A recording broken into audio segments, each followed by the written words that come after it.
Another day, another vlog guys. At ito, umagang umaga, kumain ako sa Matsunoya. Ayan, kinain ko udong with cola. Napakaaga, cola agad. Tapos maagang umuwi ngayon si Ate Miyoko kasi Friday. At sa Don Quixote kami guys.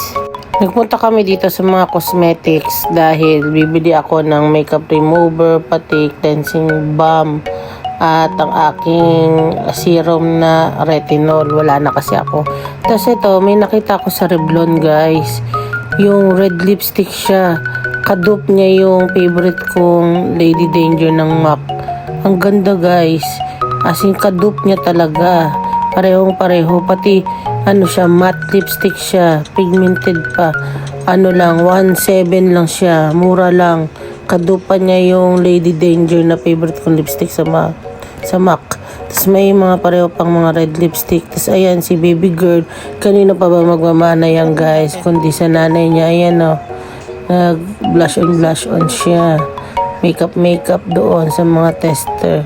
Nandito kami sa mga Korean brand ng mga makeup. Mga magaganda yung mga highlights nila ngayon. Ayan, tingin. Ayan, ang ganda ng highlights na yan guys.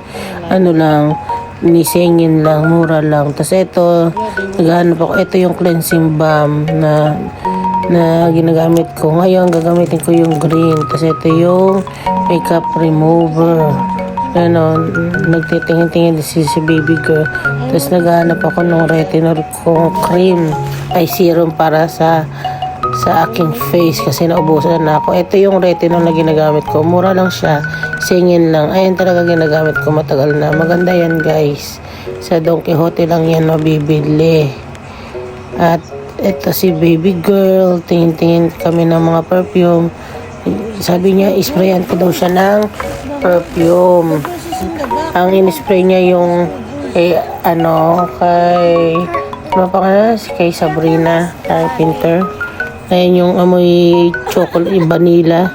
Sakit ang ulo ko sa vanilla. Ayoko ng mga vanilang yung sobra sa pagka-vanilla. Sakit sa ilong, pati sa ulo.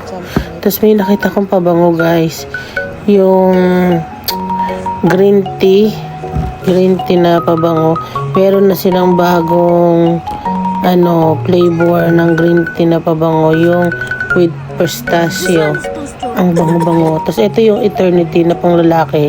Nakaka-inlove din niya. Gusto ko din niya sa lalaki. Ayun o, yung green tea na may pistachio. Ang bango guys. Amoy siya. Amoy spa, amoy salon. Ang bango-bango. Binili ko yan. Sangsingin siya guys. Tapos andito kami sa akin shop. Kasi may binili ako na folder para sa mga papeles sa school ng mga bata. Tapos bumili din si Ate Miyoko para na naman sa sticker niya. Hinahaya ko yan si Miyoko at si Adi magaganyan yung sila magpa-punch ng mga binili namin.